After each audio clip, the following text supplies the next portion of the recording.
Hey YouTube, it's AKA Child of God Sins No More. My real name is Chris, and I'm making this video to briefly describe what I plan on doing with this channel. And to sum it up, it's to show the life that I'm living without sin, to speak the truth of Scripture, and to show holiness is obtainable, righteous judgment is attainable, purity is obtainable,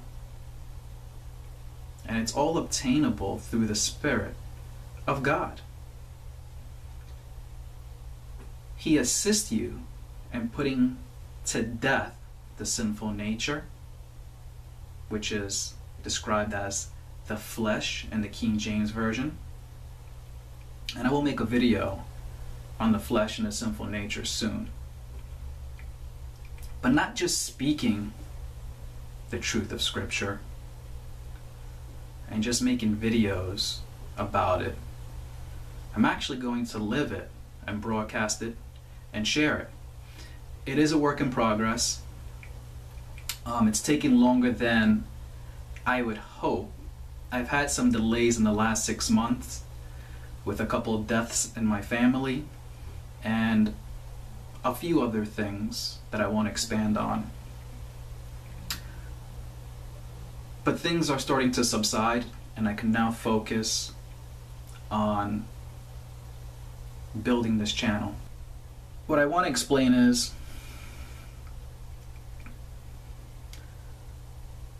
most people have certain actions that they would consider holy or good. So for instance, let's say someone went to go feed the poor, wherever it may be. Let's say they did it on Monday. Let's say they did it on Tuesday and Wednesday too. But came Thursday, Friday, and Saturday, they were fornicating. So while those actions may have seemed holy or good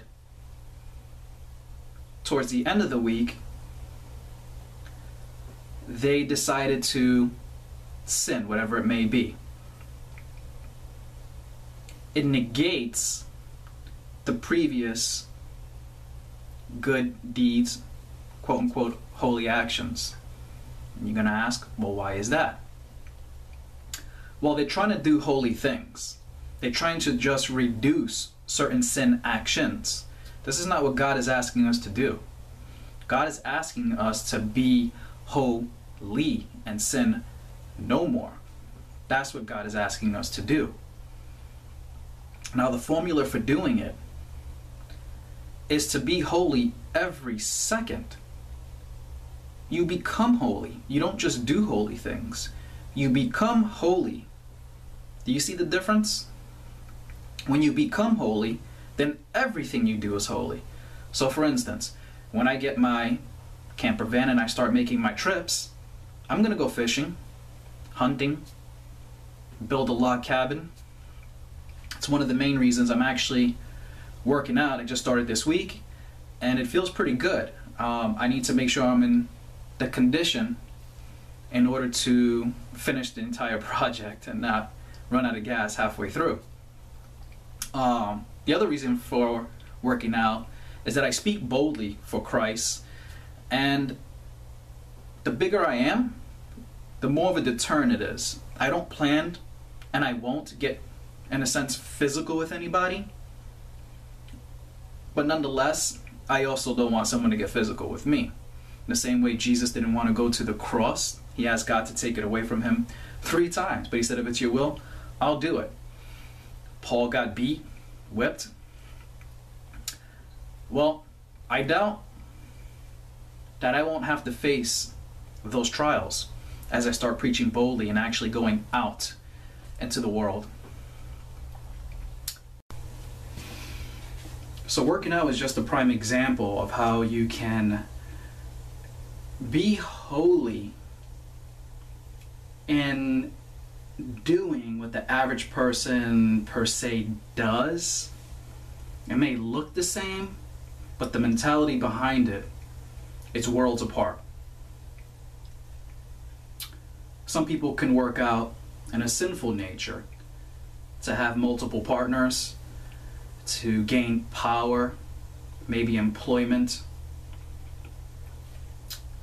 And to achieve this, they may take steroids, dietary supplements, and many fatalities have actually occurred from taking these substances. And these are the consequences of living in a sinful nature and doing things from a ulterior motive. I can also use fishing as a good example. So it may look the same as an average person fishing.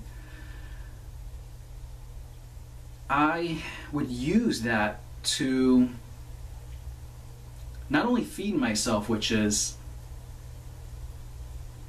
the righteous thing, the intent behind doing it, but also to deliver the message of God. So I can use it as a middle ground between me and another fisherman. And I can simply state, my real food is spiritual food from heaven, which is truth. But that can be the icebreaker, and then it could lead towards the things that I'm doing behind the scenes. It could lead towards me delivering a message from the gospel. Jesus makes us fishers of men. Well, why are we fishing for men? Well, we're fishing for those who want to sin no more. That's what Jesus is looking for. He's looking to heal them, purify them,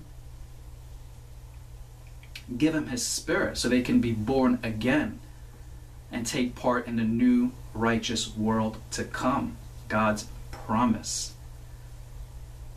That's what it's all about. It's all about saving your soul. It's all about getting into the glorified body.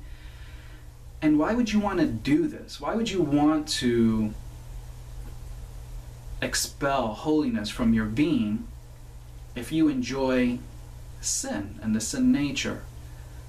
So I found it naturally. I didn't find it from a Bible. I didn't find it from another man preacher. I didn't find it from any source but God himself. I read maybe 1% of the Bible. I knew the basics, which most people know who didn't read the Bible. Don't lust, don't steal. The real basics, Jesus was the Son of God. And I achieved my new birth without knowing the Bible, which is amazing. I'm very blessed for that, tremendously so, and there's no confusion. It makes it very easy for me. I don't have to try to do good deeds. I don't have to try to do works. They come naturally. My desires have changed. They didn't change on my own. I tried for many years to stop certain desires that I was doing, lust, stealing. I couldn't do it on my own. I may stop for a month or two, similar to someone who's smoking cigarettes or an alcoholic. You go right back to it. Finally, I had enough of going back and forth. The cycle just seemed to never end. I finally gave it over to Jesus. Actually, God. I didn't even know if Jesus was the Son of God or he would heal you. I really knew nothing. But I did talk to God all the time, and I repented, which I didn't really consider repenting. I just considered it me really just hating what I had become and what I was doing. Didn't want to do it anymore. I didn't have the power within myself to stop these particular sins. Well, Jesus assisted me. I called out to God. God changed my desires, and I will make an in-depth video of my testimony. This is just a brief portion of it.